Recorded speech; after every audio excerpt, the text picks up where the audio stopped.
What's on, ladies and gentlemen? My name's Ross, I like games, and today we have got an early opening of the Shimmering Skies starter decks. The new Lorcana set's coming out on Friday, but before we get going, massive shout out to Ravensburger for sending me these decks early.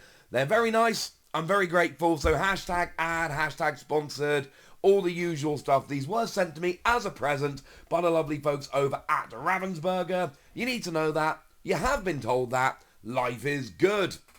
They actually arrived on Friday, but of course, I've spent the weekend commentating the Disney Lorcana Challenge with the lovely Specie Lorcana and the lovely Lorcana Villain, so I've had to wait until now to open them, which is honestly a little bit sad. You'll notice once again they have the really cool thing here, press sample only, not for resale. On the one hand, yay, it makes them feel special. On the other hand, it means there's no booster pack in them, which is understandable.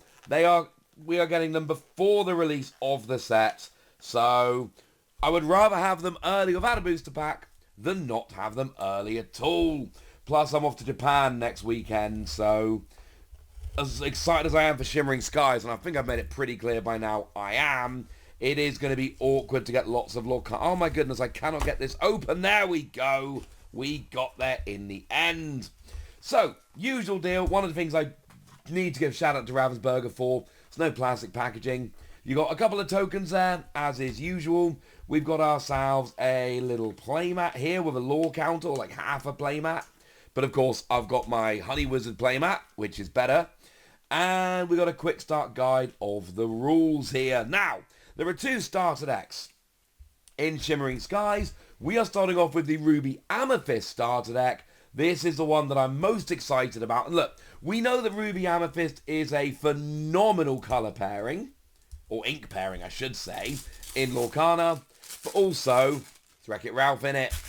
Big fan of Wreck-It Ralph. So you get yourself a super rare Elsa. This is the one with Rush and Evasive. And when you play, you can exert chosen opposing character. And of course, that is foil.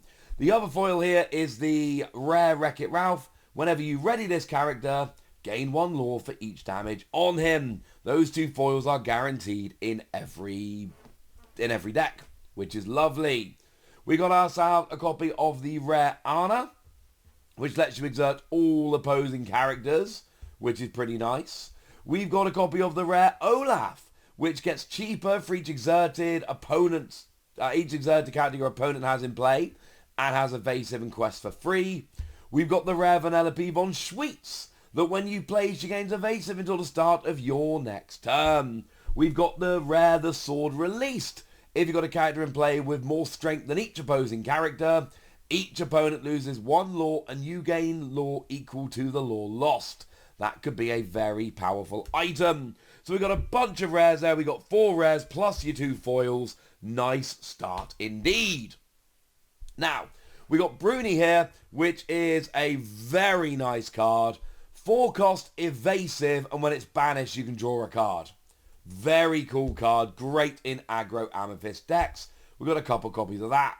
We've got a couple copies of Archimedes, that's got Evasive and Challenger plus 3 and Quest for 2.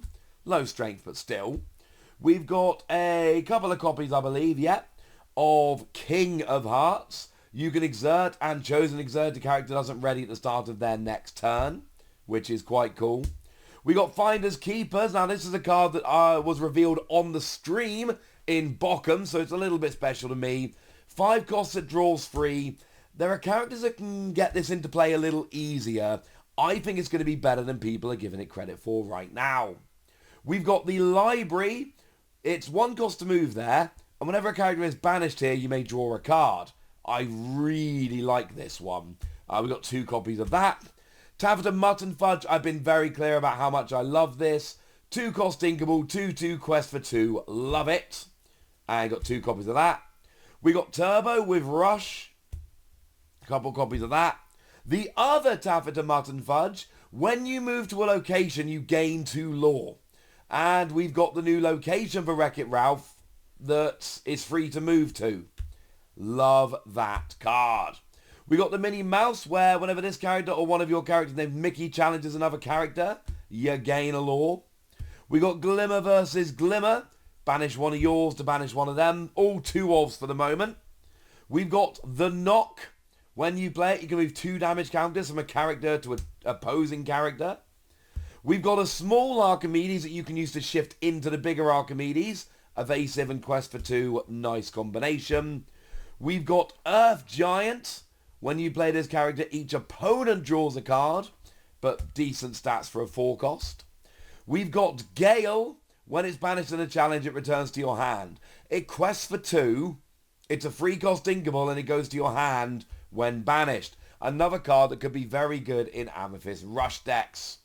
We've got a 3 cost uninkable Ana that each opponent chooses and exerts one of their ready characters when you play it. And you get a full 3 copies of that one. I believe that's the first one so far, that we've actually had 3 copies of. We've got a 2 cost inkable Maleficent that quests for 2. Like the 1 cost that quests for 2, but it's inkable and has better stats. Retrosphere, you can pay 2 to banish it. To return a character, item or location, cost of 3 or less to your opponent's hand. Hypnotic Strength, draw a card, and then give somebody Challenger 2 this turn. 3 copies of that. Rancis Fluggerbutter. It's a vanilla card, but decent stats on that one. Swirl on a Rainbow, 3 cost uninkable with Rush. These are all 2-ofs unless I tell you otherwise. Daisy Duck, 2 cost inkable with Evasive. Mickey to go with the Minnie. When you got a character named Minnie in play, you get +2 strength. Yeah, that's right, Mickey and Minnie go together. And the third Taffeta Mutton Fudge. It's a 1 cost inkable, and when you play it, if you've got a location in play, each opponent loses 1 lore. 3 copies of that. We got a Donald Duck that when you challenge your opponent loses lore. We got a 1 cost uninkable Simba. When you play it, chosen character gets +2 strength. Not bad for a 1 cost. And there are 3 copies of that one. So look, there's a lot in that deck that I really, really like. There are a lot of cards. I mean, I love the Taffeta Mutton Fudge cards, but it's not just Taffeta. There are a lot of strong cards in that deck. I do believe of the 2 starter decks, it is probably the stronger one of them. But it feels like it would be quite rude if I did not show you both the starter decks. So let's see if we can open this one a bit more easily. We can! Yay! Go team. Now, same deal as before, so I'm not going to go and show you all the accoutrements, because I don't need to. We already did that in the first one. I just need to go and show you the lovely cards within. So, what have we got? Well, we got a foil super rare, like we did with the other deck. It is Kronk, Head of Security. During your turn, when you banish another character in a challenge, you may play a 5 cost or less for free. And then we got a foil rare, which is Scar. It's got Ward, and when you challenge a damaged character, you draw a card. That is good. We got a rare Robin Hood. It quests for 4. It's got Ward, and for each damage on opposing characters, you pay 1 less to play. People are thinking that playing this Emerald Ping deck is going to be good. We'll wait and see. We've got a rare Shenzi. Gets +1 for each other hyena in play, and when it challenges a damaged character, you gain 2 lore. To be clear, when it's one of your hyenas that challenges, it doesn't have to be Shenzi, just to be clear. We've got Yzma here. During your turn, when one of your characters banishes a character in a challenge, you can deal 1 damage to a chosen character. Again, we're pinging. Tug of War either deals the damage to each character without evasive or 3 damage to ones with. And those are your rares. So once again, we've got a foil rare, a foil super rare, and a few other rares. So what else have we got? We got Shenzi with evasive, and when it challenges a damaged character, +2 strength. These are all 2-ofs unless I tell you otherwise. Little John, vanilla card, 1 cost, but 4 willpower is good. And we got 3 copies of that one. We got Ed that quests for free, and damaged characters cannot challenge. So you just sit there questing for free constantly. Oh, only 1 copy of Ed apparently. We've got Robin Hood. It's got shift free, and it gets +1 lore for each opposing damaged character. That can get completely out of hand. Like I say, we ping in. 2 copies of that. We got Tropical Rainforest that says opposing damaged characters gain Reckless. They cannot challenge and cannot quest and must challenge if able. We've got ourselves a new Vanilla Arthur. 2-cost inkable quest for 2. We've got ourselves Sleepy. Now the dwarves I'm kind of liking in this new set. This one's got bodyguard and 4 willpower as a 2-cost inkable. We've got the new Simba. It's got shift 4, and when you play this character you can banish an item or location. Yeah, that could get very, very good. Pete, games referee. When you play this character, your opponent cannot play actions until the start of your next turn. Some people are calling this the best card in the set. Many others are just getting very excited. Food Fight gives your characters the exert, pay 1, deal a damage. Again, we ping in. We've got Zazu with evasive, questing for 2. We've got ourselves a different Ed that when you play you can deal 2 damage to a chosen damage character. Again, we ping in. Another Robin Hood. This is the one from which you can shift. When you play it, if an opponent has a damage character in play, gain a law. And we have 3 copies of that one. We've got ourselves Banzai here. When you play, you can exert a chosen damage character. And there are 3 copies of Bonsai. We've got Ulf. Thematically, I adore this. Cannot sing songs. It's a mime. 3 copies of that one. We've got Night Howler Raid. That's right, a new Zootropolis card. Draw a card and give somebody Reckless. Very nice. Oh no. We've got Hypnotic Deduction.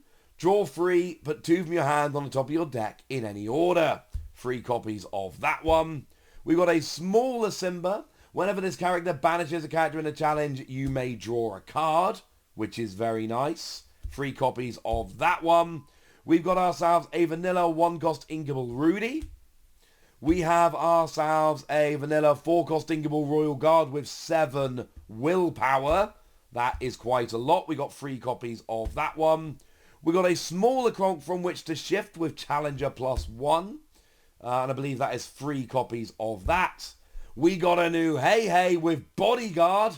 It's weird how many Hey Hey cards we've got, but I'm totally into it. And then we finished off with 3 copies of When Will My Life Begin? 3-cost inkable. Chosen character cannot challenge. Draw in their next turn. Draw a card. Absolutely love it. I think these are strong starter decks. I really do. I think there's a lot of good cards in several of them. I've seen a lot of people talking about this Emerald Ping deck for next format. So there's a lot of that in here. I really like a lot of these Amethyst cards. Things like Bruni, things like Tafta Mutton Fudge, which is Ruby, but you get the point. It's in this deck. I like it. It's cool. One more shout out to Ravensburger for hooking me up here and being awesome. They are lovely, and I very much appreciate it. But I've told you everything I need to tell you now, so now it's over to you guys. What do you think about these decks? Which one would you choose?